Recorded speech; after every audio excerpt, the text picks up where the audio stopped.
Hoy, en Itinerario, en la Roma probamos los auténticos sabores hogareños de Bolivia en Horti Salteñería. Visitamos Eucalipto 20, un centro cultural que busca el encuentro entre el pasado, el presente y el futuro del movimiento LGBT en México. Nos vamos hasta Chiapas para conocer el recién inaugurado Centro de Cultura para la Conservación del Parque Nacional Palenque. Con espíritu crítico, Fernando Sabater se pone a prueba a sí mismo en Solo Integral. Viaja al pasado de la colonia Country Club en la Ciudad de México en el tiempo. Descubre los secretos de la encuadernación artesanal en el ombligo del libro. Te damos la bienvenida a Itinerario. ¡Comenzamos!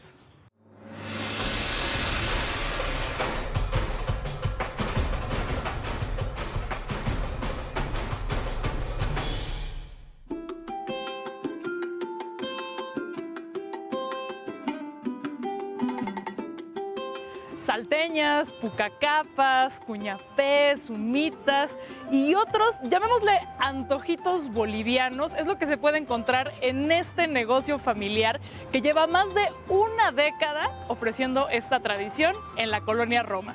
Hoy visitamos Horti. Horti fue el local pionero de esta cuadra que ahora está llena de restaurantes. La comunidad boliviana en Ciudad de México viene a este lugar para no extrañar tanto los sabores de hogar, pero también el público chilango ha aprendido a amar estas recetas. Hortensia, ¿qué se come en Bolivia? La salteña. La salteña es como lo básico. Es lo básico, sí, como ir a comprar tamal o tacos.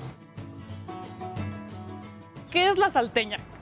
Bueno, la salteña es una empanada que lleva chícharo, papa, aceituna negra, huevo duro, lleva un poco de condimento y picante y ya puede ser rellena de carne de res o pollo.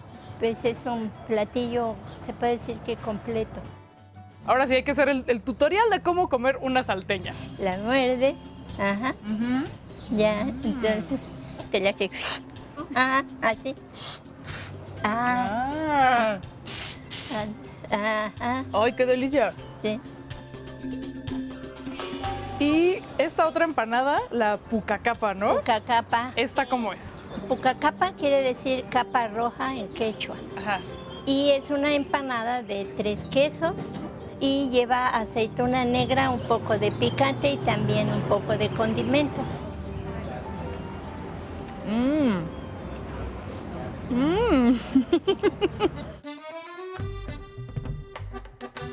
Toda la semana hay salteñas, hay pucacapas, pero ¿qué pasa los domingos? Los domingos nos ponemos a preparar comida tradicional boliviana.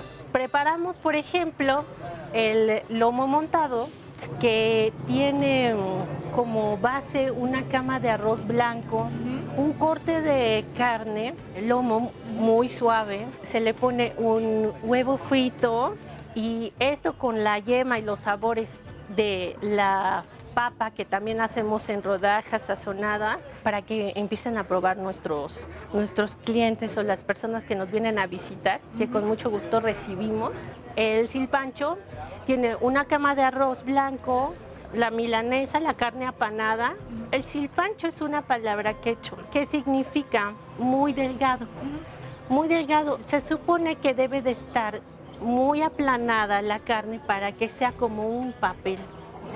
Entonces, sobre nuestro silpancho vamos a poner nuestro huevo frito y el jitomate en cuadritos y las papas en rodajas fritas. La sopa de maní la preparamos con cacahuate molido, zanahoria, arroz. Nosotros el caldo lo preparamos con carne de res. Esa bebida se llama mocochinchi. Y el mocochinchi podrás ver al fondo, está la, digamos, pues como la pepa del durazno, porque es un durazno deshidratado, ¿no? Y luego tenemos esta que es la más famosa, ¿no? El refresco de maíz morado. Y la adoran los niños, porque dicen que sabe como a chicle.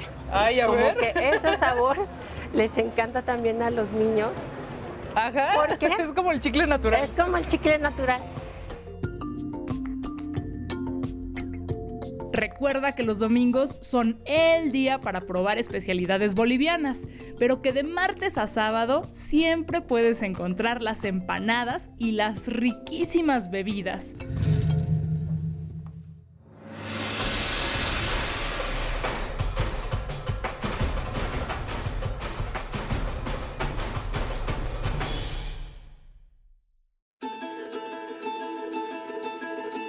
La zona arqueológica de Palenque, Chiapas, es uno de los sitios más importantes de la cultura maya, pero además de su valor arquitectónico, se ubica en una de las áreas más biodiversas del país, declarada Parque Nacional en 1981.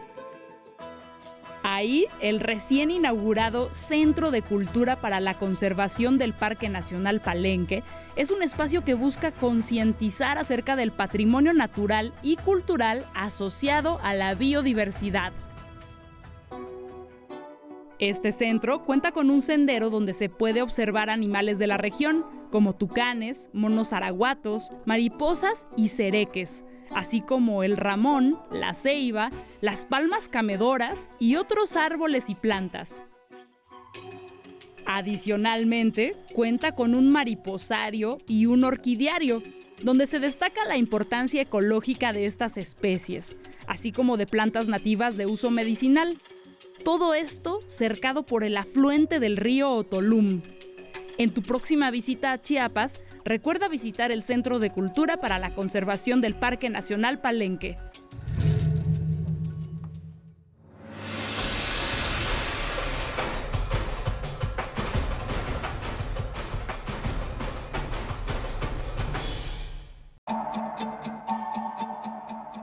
El filósofo español Fernando Savater se detiene y mira en retrospectiva desde las páginas de su libro Solo Integral.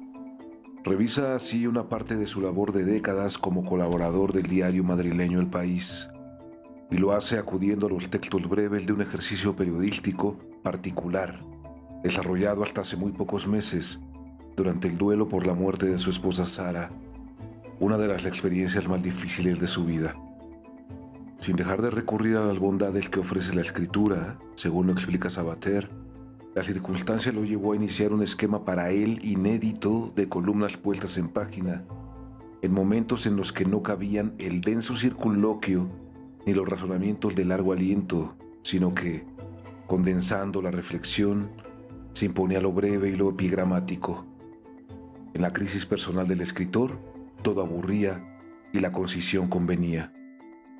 Se logró así un volumen que reúne poco más de 60 capítulos con una lectura añadida desde el presente, donde Savater revisita lo escrito para abundar sobre ello a manera de reconstruir las versiones corregidas, aumentadas y en todo caso reformuladas desde esa misma brevedad. Ideas y conceptos vistos a la distancia, desdoblados en virtud de asumir el contexto actual, sus protagonistas, las nuevas coyunturas y sus transformaciones, incluidas las que corresponden al autor, que a toro pasado, o no, expande o multiplica las visiones de un ser político que se permite a sí mismo replanteamientos que buscan elevar su voz, modularla en un tiempo en el que urge la crítica y la discusión plenas, como corresponde observar a uno de los intelectuales más influyentes de la lengua. El tratamiento de Savater, suma interpretativa a la que acuden los signos del antifanatismo de Nietzsche, el nihilismo de Cioran y las virtudes de Spinoza, se concentra en los escenarios de la sociedad, la cultura, la política, la memoria y, desde luego, la educación, tema en el que ha volcado un especial interés tanto en su especulación como en su relato, lo que ha convertido a Savater en uno de los mayores divulgadores del pensamiento ético contemporáneo y, consecuentemente, en un pilar de la socialdemocracia europea. Con apartados tan sugerentes como gobernar, identidad, odio, desamor, imbéciles, familia, Fernando Savater se reconoce aquí, en este Solo Integral, publicado por el sello Ariel de Editorial Planeta.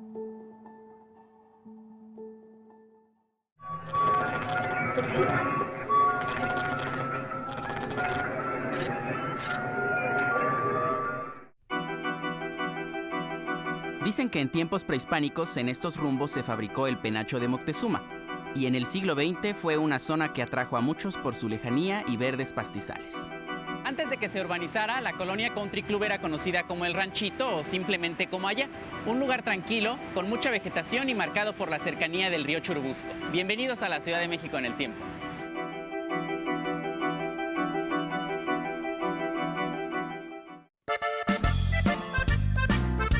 La colonia comenzó a urbanizarse a principios de los años 40 y el tranvía fue fundamental en la creación de este barrio.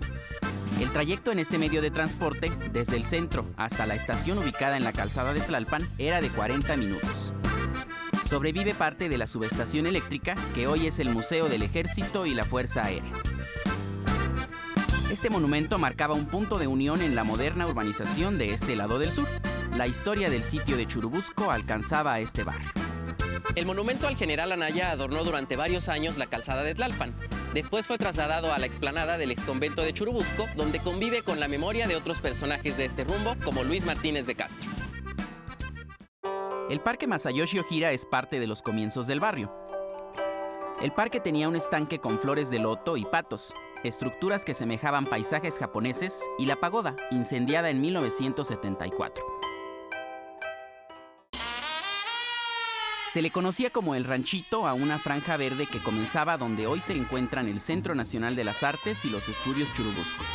Aquí estuvo desde 1974 el primer inmueble que funcionó como Cineteca Nacional. El inmueble se incendió el 24 de marzo de 1982, perdiéndose una parte de la memoria fílmica de México. En la esquina de Atletas y Country Club se levantaron los Estudios Churubusco al final de la Segunda Guerra Mundial. Actualmente en remodelación, foros y callejuelas recuerdan la época de oro del cine mexicano. Escenas como la de esta fotografía de Emilio Fernández en el set de Enamorada se repitieron durante décadas. La cinta A Toda Máquina de Ismael Rodríguez tiene históricos momentos en los Estudios Churubusco. Es como una especie de ciudad, con avenidas y callejuelas, y los muros todavía pueden reconocerse en su pasado. En este lugar se recreaban edificios de departamentos, detallando así la vida cotidiana de los personajes. El vestíbulo es uno de sus espacios históricos. Sirvió de escenografía lo mismo para un teatro de revista que para el cabaret de A Toda Máquina, entre otras películas. En ocasiones, los sets se extendían más allá de los estudios. La tranquilidad y belleza de estas calles aparecen en muchos clásicos. En la avenida Country Club tiene lugar otra famosa escena de A Toda Máquina. Sí, abuelita. Yo no soy su abuela, cochino igualado. Mientras que en la esquina siguiente, en la calle de Nadadores y la avenida Country Club, todavía puede verse la casa donde el rey del barrio lleva a cabo un frustrado robo.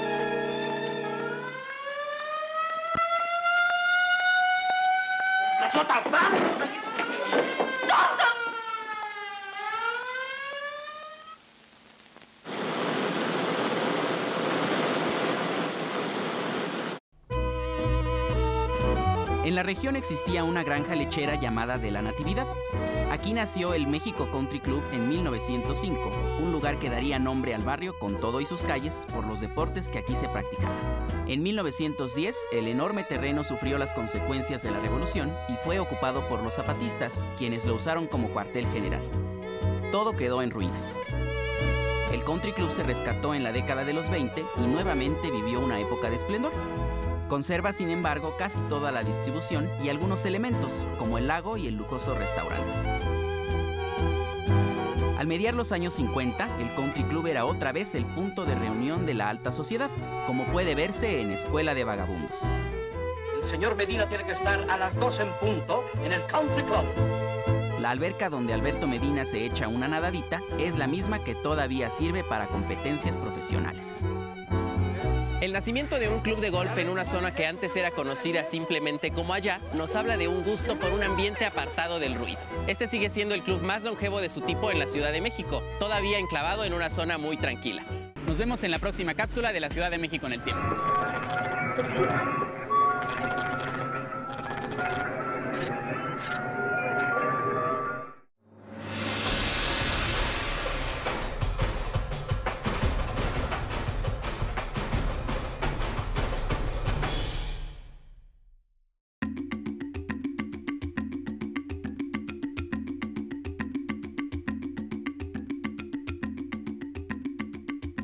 Artes del Libro es un blog que nace en el 2006 con la intención de hablar, de informarse, de difundir los diferentes oficios del libro que tenemos en México. Es la manufactura de papel, la caligrafía, sobre todo, bueno, específicamente que era la encuadernación, que es la que más me interesaba.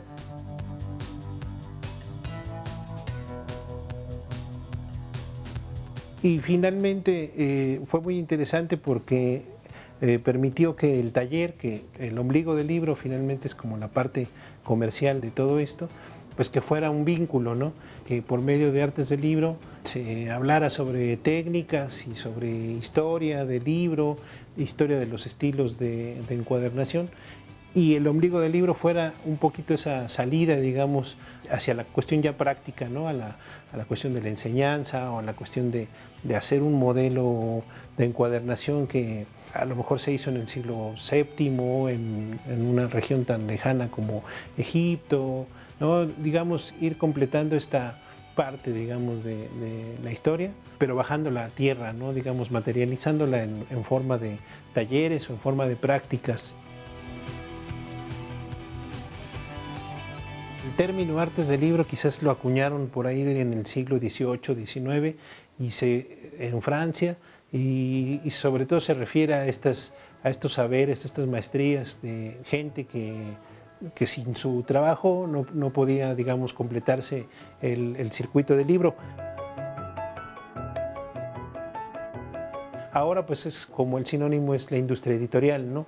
Esta gran industria editorial lo que hace es tener un círculo de otras industrias que manufacturan el papel, que tienen prensas, que tienen diseñadores, que tienen, vamos, todo lo que conocemos ahora como la producción del libro, pero antes, cuando la producción no era tan intensa, o sea, en época, por ejemplo, de Gutenberg o un poco antes, por eso es que quizás ahora en esta modernidad los esfuerzos por encuadernar, por hacer papel, por hacer caligrafía, están más individualizados, ¿no? Aquí principalmente están dos oficios, que es la imprenta de tipos móviles, es una imprenta tipográfica, y de este lado está el taller de encuadernación. Entonces son dos talleres, digamos, como físicamente, y eventualmente la caligrafía, ¿no? Son alrededor de 1800 años de historia de la encuadernación.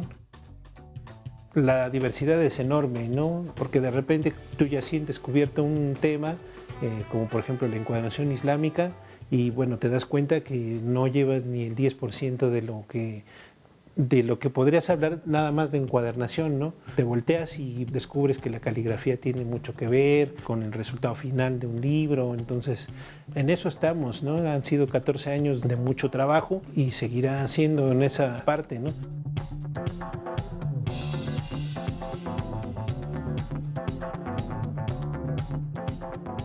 Lo que es interesante es cómo ahora las propuestas, digamos, de muchos encuadernadores en el mundo van sobre estructuras nuevas, sobre nuevas formas de armar un libro, de concebirlo, de utilizar sus materiales. Pues eso también abona mucho, ¿no? O sea, todavía da más trabajo porque tenemos la tradición por un lado y la modernidad por el otro, ¿no? Entonces, ese juego es muy interesante.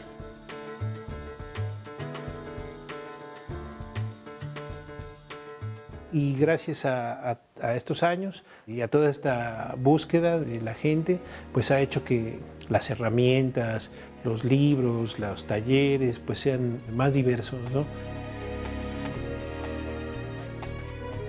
Mi nombre es Rodrigo Ortega y soy encuadernador artesanal.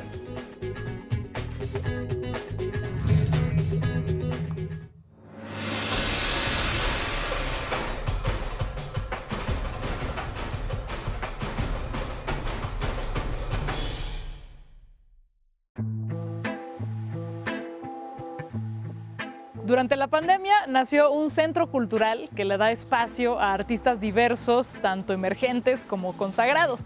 Y además es una especie de puente intergeneracional para activistas que han luchado y siguen luchando por los derechos de la comunidad LGBT.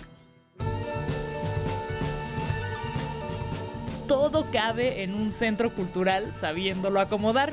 Así que hay eventos muy diversos y se reúnen varias identidades sexogenéricas disidentes en este espacio seguro, creado por Salvador Iris, Salvador Peña y Fernando Osorno. Salvador Iris es gestor cultural y director del Festival Internacional por la Diversidad Sexual. Cuéntanos cómo llegaron a Eucalipto 20 y cómo se dieron cuenta de que la casa tenía más historia de la que creían. Híjole, fue una historia increíble porque nosotros teníamos una galería en la Roma. Con el temblor del 17 se dañó, tuvimos que desalojar y entonces andábamos buscando espacios. Y un día caminando aquí por Santa María la Ribera, encontramos el anuncio de Se Renta, hablamos, hicimos muy buen clic con el casero, ¿no? Y dijimos, va. Alquilamos el espacio y obviamente invitamos pues, a los amigos. Eucalipto 20, Santa María la Ribera. No puede ser. ¿Por qué? Ahí se reunía el Frente Homosexual de Acción Revolucionaria en los 70s y principios de los 80. Prestaban esta casa para que los primeros grupos, los grupos pioneros, se reunieran, planearan cosas. Incluso la marcha, la primera marcha, decían que hacían fiestas para recabar dinero, para hacer fanzines, materiales y todo lo que se necesitaba para esa época. Oye, ahora cuéntanos del archivo que vive aquí en esta casa. Justo por el festival, la semana y todo esto, pues nos hemos hecho de un archivo, tanto de obra artística como un archivo histórico, de documentos que tienen que ver con la historia del movimiento LGBT mexicano, ¿no? Y que ahora está de resguardo en esta casa, que además, ya sabiendo la historia de la casa, toma otro sentido que esté aquí, ¿no? Mira, este cartel es el cartel de la primera marcha del orgullo homosexual que se hizo en México. La quinta marcha, esta también es de mis imágenes favoritas de los carteles de las marchas, ¿no? Por lo simbólico que es la imagen, ¿no? Un closet y un montón de mariposas saliendo de ella, ¿no? La idea de las mariposas que rompen el closet. Recuerda que para mucha gente nos llaman todavía mariposones, ¿no? Y ya en temas específicos, ¿no? Aquí ya aparece, por decir, homosexuales cristianos. Y esta fue la primera revista. La primera publicación de homosexuales para homosexuales que se hace en México. Mayo de 1979. Nuestro cuerpo. Tenemos esta área que es el área de la galería, donde exponemos artistas de todo tipo, desde artistas emergentes hasta artistas ya consagrados. Fernando Osorno es artista plástico y tiene aquí su taller. Él trabaja diferentes técnicas de pintura y también hace esculturas de papel. Y con esta técnica crea piezas de un nivel de detalle y emotividad impresionantes. ¿Cómo te ha ido ahora que mudaste tu estudio aquí a esta casa? Obviamente un gran placer poder tener un estudio, pero es más placer poder tenerlo para recibir a gente que quiera enterarse, que quiera saber más o del proceso específico de mi trabajo o de lo que implica en general pues, el rollo cultural artístico. ¿Cómo ha servido este espacio para darle un foro a todas estas manifestaciones y disciplinas? Ha sido complicado por la pandemia. Obviamente eso ha detenido un poco el trabajo que realizamos aquí, pero pues básicamente desde hace ya 20 años intentamos ser un foro que dé espacio a todas las manifestaciones artísticas vinculadas a temas de género, a temas de diversidad sexual, de libre expresión, por supuesto, y creemos que estamos haciendo bien el trabajo. Y obviamente pues decirles que aquí el espacio pues está abierto, ¿no? Justo para que sientan libres de expresarse, libres de ser y libres de estar. De cajón, los viernes y sábados hay pizzas deliciosas, pero de verdad buenísimas, de las mejores de la ciudad, que prepara Salvador Peña, que también es promotor cultural. Es una pizza artesanal, más hecha en casa, con ingredientes pues lo más naturales posibles. Hago pizza con masa madre y pues nos ayuda a la digestión, a poder comer de una manera más natural, mejor, ¿no? Es por eso que hicimos esto, aunque normalmente no hacemos solo pizza, ¿no? Sino que también hacemos, yo pienso que comida chilanga, que va desde pizza, tacos, comida oaxaqueña, de Chiapas, de todos los estados, que es lo que los chilangos comemos, ¿no? La interpretación de esas comidas. Si quieres aprender sobre la historia del movimiento LGBT+ en México, este es un excelente punto de partida, en el que de paso puedes comer riquísimo, conocer distintas propuestas culturales y hacer nuevas amistades. Hasta aquí llegó este itinerario, pero nos vemos la próxima semana con más formas de vivir la Ciudad de México y alrededores.